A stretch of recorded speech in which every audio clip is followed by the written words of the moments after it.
Peace is not an absence of war, it is a virtue, a state of mind, a disposition for benevolence, competence, justice.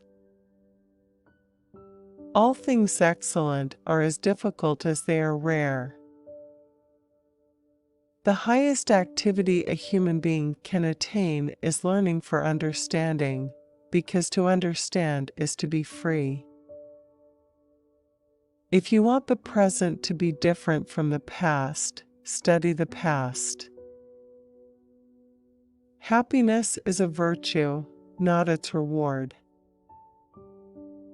Fear cannot be without hope, nor hope without fear. Ambition is the immoderate desire for power. Do not weep, do not wax indignant. Understand. Be not astonished at new ideas, for it is well known to you that a thing does not therefore cease to be true, because it is not accepted by many. All happiness or unhappiness solely depends upon the quality of the object to which we are attached by love. Those who are believed to be most abject and humble are usually most ambitious and envious. I have striven not to laugh at human actions, not to weep at them, nor to hate them, but to understand them. There is no hope unmingled with fear, and no fear unmingled with hope.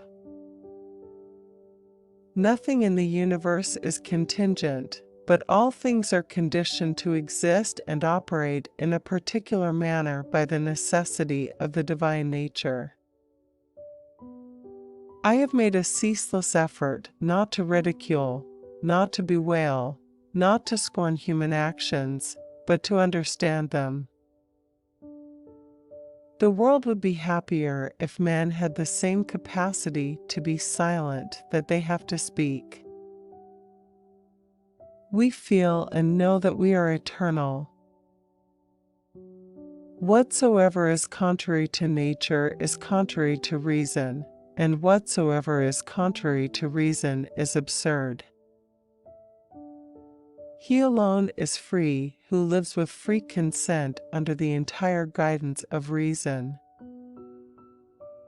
It may easily come to pass that a vain man may become proud and imagine himself pleasing to all, when he is in reality a universal nuisance.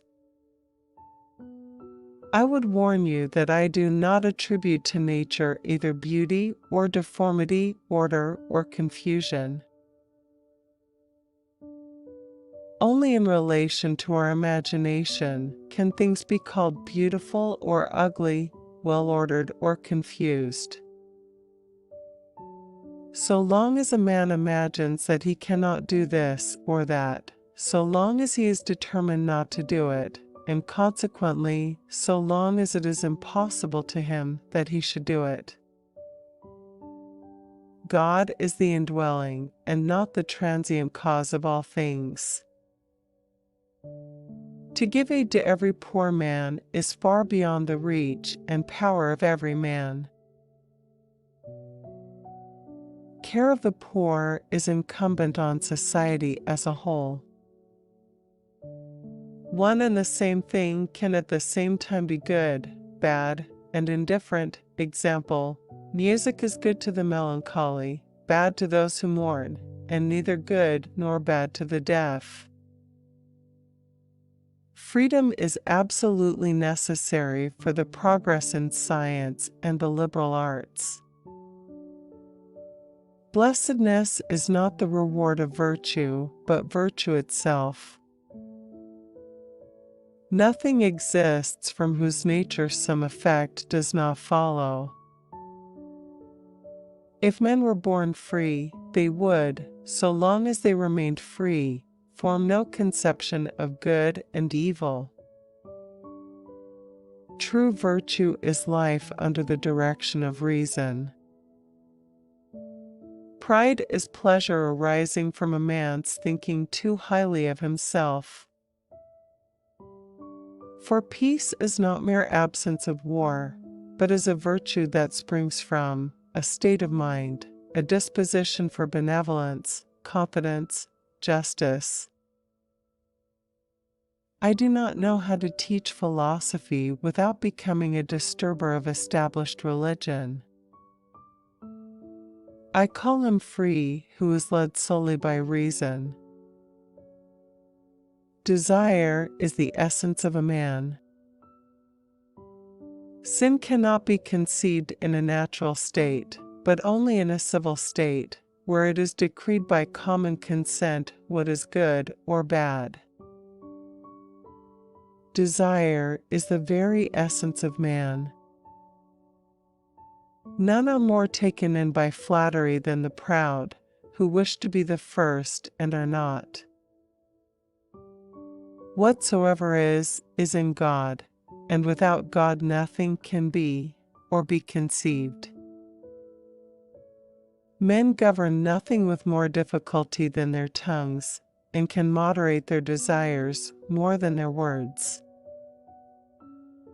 The endeavor to understand is the first and only basis of virtue. Self-complacency is pleasure accompanied by the idea of oneself as cause. Only that thing is free which exists by the necessities of its own nature, and is determined in its actions by itself alone. The greatest pride, or the greatest despondency, is the greatest ignorance of oneself. Fame has also this great drawback, that if we pursue it, we must direct our lives so as to please the fancy of men. Peace is not the absence of war, but a virtue based on strength of character. Will and intellect are one and the same thing.